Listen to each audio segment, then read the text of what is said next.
हाँ, अब एनसीईआरटी का हम एग्जाम्पल 6.7 स्टार्ट कर रहे हैं जो पेज नंबर 122 पर गिवन है। ठीक है, इस क्वेश्चन में देखो बहुत अच्छा क्वेश्चन है, अच्छे से समझना इस क्वेश्चन को।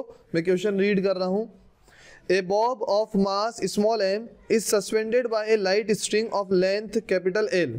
ठीक है, it is imparted a horizontal velocity v naught at the lowest point capital A such that it completes a semicircular trajectory in the vertical plane with the string becoming slack on reaching the topmost point C.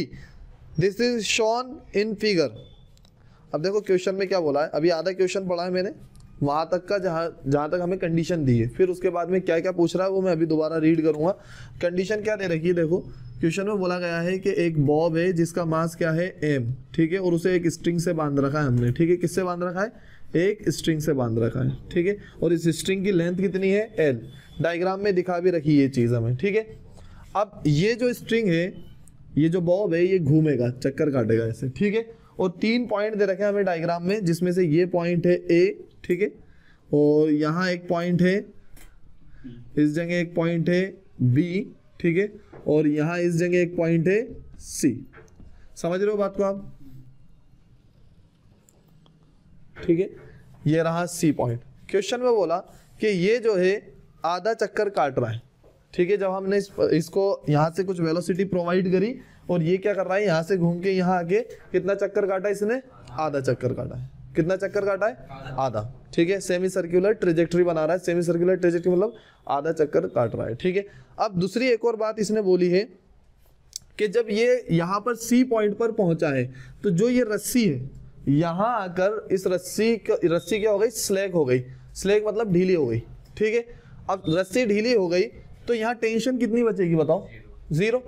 यदि रस्सी ढीली हो गई, slack हो गई, तो tension कितनी होगी यहाँ पर, 0। समझ में आ रही है बात, सिंपल सी चीज़ है। ठीक है, अच्छा रस्सी जब यहाँ ढीली हो जाएगी तो क्या ये आगे चक्कर काटने जाएगा, नहीं जाएगा। रस्सी ढीली होगी तो ये यहाँ से यहाँ पहुँचेगा और यहाँ पे वापस लटक जाएगा। ये समझ रहे हो बात को? ठीक है, यूँ हम घुमाएंगे इसे, अब ये आगे बढ़ ही नहीं पाएगा क्योंकि रस्सी यहाँ लूज हो गई, तो वापस से ये यूँ नीचे आ जाएगा। समझ रहे हो बात को आप? ठीक है, तो क्वेश्चन में अब हमसे आगे क्या पूछा, यहाँ तक की कंडीशन मैंने पढ़ ली और आपके सामने डायग्राम भी बना दिया। ठीक है, डायग्राम पूरा कुछ इस तरीके का बना हुआ है एनसीईआरटी में। ठीक है, अब देखो आगे क्या है, क्वेश्चन में क्या पूछा है, obtain an expression for, first लिखा हुआ है V नॉट। ठीक है, यानी V नॉट वेलोसिटी यहाँ प्रोवाइड करिए, हमें ये V नॉट वेलोसिटी निकालनी है, पहली चीज़। ठीक है, फिर दूसरी चीज़ बोली है the speeds at points B and C, मुझे B पर और C पर भी स्पीड का पता लगाना है, यानी यहाँ की भी वेलोसिटी निकालना है VB, जो कहाँ होगी, इस तरीके से जा रहा होगा ना ये। ठीक है, तो यहाँ पर क्या निकलेगा VB और यहाँ पर क्या निकलेगा VC। समझ रहे हो बात को आप? ठीक है, अब ध्यान दो आगे, एक मिनट, हाँ अब ध्यान दो आगे, यहाँ पर ये VC भी मुझे फाइंड आउट करनी है। ठीक है, VB और VC दोनों चीज़ें फाइंड आउट करनी है और V नॉट भी फाइंड आउट करना है। और अगला क्या बोला है थर्ड पॉइंट के अंदर कि मुझे रेशियो निकालना है किस किस का, KB अपॉन KC का। KB क्या है यहाँ पर, काइनेटिक एनर्जी 8 पॉइंट B, और KC क्या है, काइनेटिक एनर्जी 8 पॉइंट C। मुझे क्या क्या फाइंड आउट करना है, देखो मैं लिख रहा हूँ। पहले में तो बोला इसने V नॉट फाइंड आउट करो, ठीक है, फिर दूसरे में बोला इसने कि VB निकालो, ठीक है, और VC निकालो, और तीसरे में बोल रहा है कि KB upon KC। KB upon KC क्या है, kinetic energy 8B, kinetic energy 8C, दोनों का रेशियो मुझे फाइंड आउट करना है। समझ में आ गई बात यहाँ तक? ठीक है, बहुत अच्छा क्वेश्चन है, आपको बहुत इजीली मैं इसको क्लियर करूँगा। ठीक है, ध्यान दो, अब इसको सॉल्व करना हम शुरू करते हैं।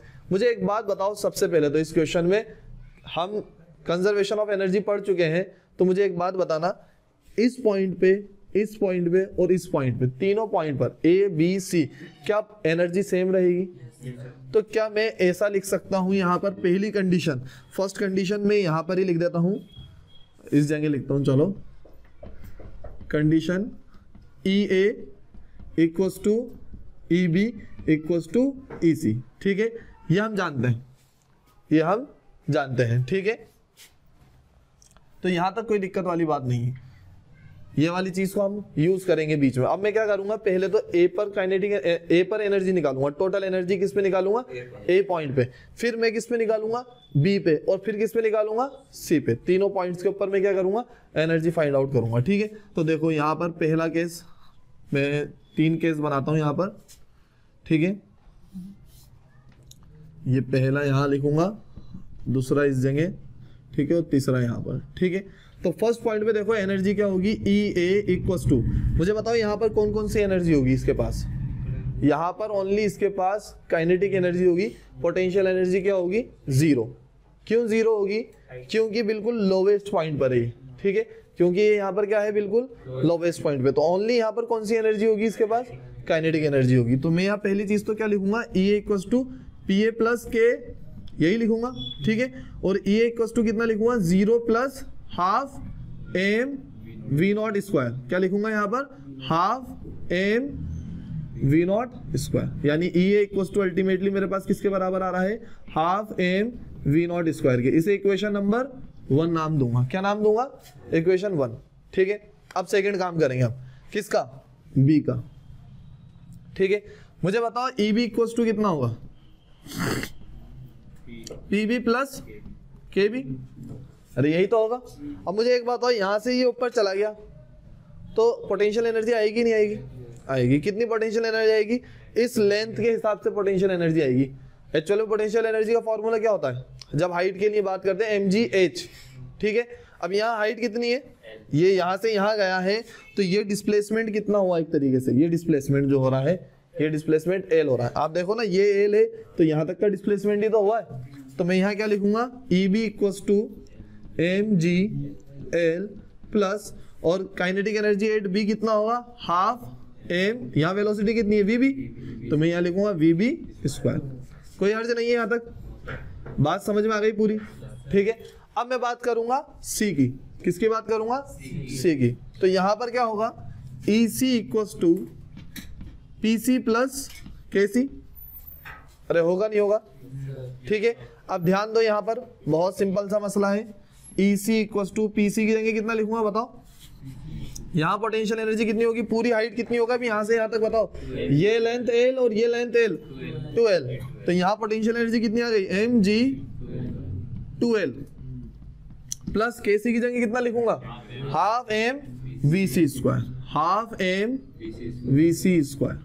समझ गए बात को, कोई दिक्कत है नहीं है ना, कोई दिक्कत। ये 3 इक्वेशन बन गए, इसे इक्वेशन नंबर 2 नाम दे रहा हूं और इसको इक्वेशन नंबर 3 नाम दे रहा हूं। ठीक है, अब थोड़ा सा और ध्यान समझो, थोड़ा सा और हम यहाँ पर, अभी तक तो मैंने एनर्जी का काम करा है, अब मैं यहाँ पर थोड़ा सा लॉज ऑफ मोशन के हिसाब से एक इक्वेशन बनाऊंगा। ठीक है, इक्वेशन क्या बनेगी, ध्यान देना। जब ये यहाँ पर होगी बॉल या बॉब जो भी है, इस जगह होगा ऑब्जेक्ट, जो भी ऑब्जेक्ट है इस जगह होगा। क्वेश्चन में बोला गया है यहाँ रस्सी क्या हो गई, स्लैक हो गई, तो टेंशन कितनी हो गई यहाँ पर, 0। तो मैं ये यहाँ लिख सकता हूँ TC इक्वल्स टू, तो कितना हो गया, 0 लिख सकता हूँ, क्योंकि इस टाइम पे रस्सी में C पॉइंट पर टेंशन कितनी हो गई है, 0 हो गई है। अब मुझे एक बार बताओ, यहाँ पर कौन सा फोर्स लग रहा होगा नीचे, mg। ठीक है, और जब ये घूम रहा है तो हम जानते हैं घूमने के दौरान सेंट्रीपिटल फोर्स लगता है। ठीक है, तो सेंट्रीपिटल फोर्स भी कहाँ लग रहा होगा, नीचे, और वो कितना होगा, mvc स्क्वायर बाय L। अरे R होता है ना फॉर्मूला है, जो सेंट्रीपिटल फोर्स होता है उसका फॉर्मूला क्या होता है, Fc equals to mv square by R। तो R की जगह क्या लिखूंगा यहाँ पर, L, क्योंकि इसकी लेंथ कितनी है, L है। समझ गए बात को, यहाँ तक कोई दिक्कत है? तो ये तो 0 हो गया, तो क्या mg equals to mvc square by L के बराबर बचा है, नहीं बचा? तो यहाँ थर्ड, इस वाले केस के अंदर मैं एक और इक्वेशन लिखूंगा, mg equals to mvc square by L। समझ गए बात को, कोई दिक्कत है यहाँ तक? अरे ये दोनों आपस में एक दूसरे के इक्वल हो जाएंगे ना, क्योंकि टेंशन तो क्या हो गई, 0। समझे नहीं समझे, टेंशन क्या हो गई, 0, तो बचा कौन ही, ये दोनों आपस में एक दूसरे के बराबर हो जाएंगे। ठीक है, तो अब यहाँ पर मैं क्या लिखूंगा, ध्यान देना, m से m कट गया, तो vc इक्वल्स टू कितना आया मेरे पास, √gl। अरे इसको क्रॉस मल्टीप्लाई कर दूंगा और रूट ले लूंगा, तो एक चीज तो मुझे मिल गई। ठीक है, vc का काम हो गया। समझ में ही नहीं ये बात, कोई दिक्कत है नहीं है ना, कोई दिक्कत, vc का काम हो चुका। अब मैं क्या करूंगा, यहाँ पर मैं निकालूंगा एक तो EB निकालूंगा और एक V नॉट निकालना है, दो चीजें और निकालनी मुझे, ठीक है। VC तो मिल ही गया, अभी EB निकालना है मुझे, और क्या निकालना है, V नॉट, VB और V नॉट, VB निकालना है और V नॉट निकालना है। तो V नॉट निकालने के लिए मैं इसी इक्वेशन के अंदर काम करूंगा, देखना, ठीक है।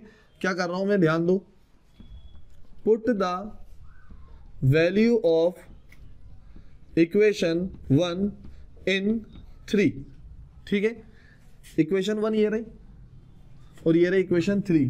तो इक्वेशन 1 में EA की वैल्यू क्या है बताओ, half m v not square, और हम जानते हैं कि EA किसके बराबर है, तो मैं EC की जगह क्या लिख दूंगा, EA या फिर half m v not square, ठीक है। तो यहां लिखूंगा half m v not square equals to mg2l plus half m, और VC स्क्वायर की जगह क्या लिख सकता हूं बताओ, अंडर रूट GL, ठीक है। VC की जगह तो अंडर रूट GL लिख सकता हूँ, और VC स्क्वायर की जगह क्या लिख सकता हूँ, ओनली GL लिख सकता हूँ ना, तो यहाँ पर लिख दूंगा ओनली GL, ठीक है। M तीनों तरफ से कट जाएगा, आप देख रहे हो, ठीक है, कॉमन आगे कट जाएगा, M यहाँ से कट जाएगा, ठीक है। इस 2 को मैं इधर मल्टीप्लाई करूंगा तो मेरे पास क्या बचेगा, देखो V not square equals to, जब 2 को इधर मल्टीप्लाई करूंगा तो कितना हो जाएगा, 4 GL, M तो कट गया ना, ठीक है। और इसके अलावा जब ये 2 इधर आएगा तो 2 से 2 कट जाएगा, तो ओनली GL, तो कितना आ गया 5 GL। तो V नॉट बराबर कितना है आपके पास, अंडर रूट 5 GL, ये V नॉट मिल गया। समझ गए बात को, कोई दिक्कत है यहाँ तक। अब मुझे क्या निकालना है, थर्ड VB निकालना है। तो VB निकालने में भी कोई मुश्किल नहीं है, मैं यहाँ पर क्या रखूंगा, ये वाली चीज, समझ रहे हो बात को, ये वाली चीज यहाँ रख सकता हूँ इस इक्वेशन के अंदर। तो यहाँ पर भी देखना, put the value of equation 1 इन 2, ठीक है।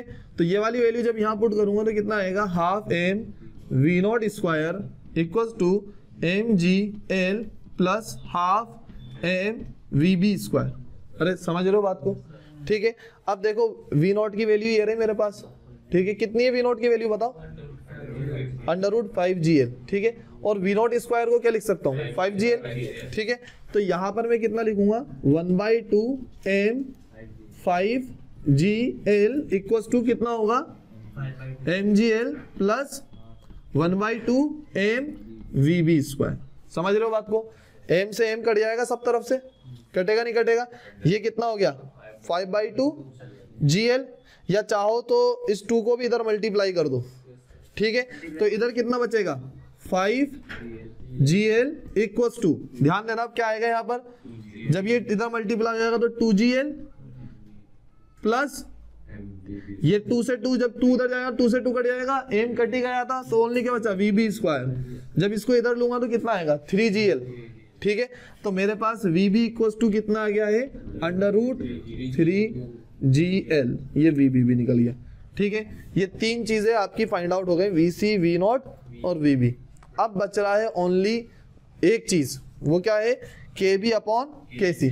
ये काम मैं यहाँ पर ही कर देता हूँ, छोटा सा है, देखो क्या लिखूंगा, 1/2 m VB square upon 1/2 m VC square. समझ रहे हो बात को, तो ये 1/2 m से 1/2 m कट गया। VB की जगह, VB स्क्वायर की जगह क्या लिख सकता हूँ बताओ मैं, 3 GL, VB स्क्वायर की जगह क्या लिखूंगा, 3 GL, और VC स्क्वायर की जगह क्या लिखूंगा, GL, ठीक है। तो यहाँ पर लिखूंगा 3 GL अपॉन GL, तो GL से GL कट गया, तो KB अपॉन KC कितना आ गया, 3:1, ठीक है। ये चारों चीजें कंप्लीट हो गई। बहुत अच्छा क्वेश्चन है ये, बहुत ज्यादा इंपॉर्टेंट क्वेश्चन है जेई के अंदर, इस तरीके के जेई मेन में, जेई एडवांस में, और नीट में भी इसके कुछ क्वेश्चन, छोटे क्वेश्चन, बड़े नहीं, इतना बड़ा नहीं, ये तो बहुत सारा कवरेज है। एक ही क्वेश्चन से हम इससे मान लो छोटा छोटा करके बनाए तो कम से कम 5-7 सवाल बना सकते हैं, ठीक है। लेकिन ये क्वेश्चन जो है अपने आप में सबसे ज्यादा इंपॉर्टेंट क्वेश्चन है, ठीक है। तो आप इसको स्टार लगा लेना, ठीक है, लिखो जल्दी से।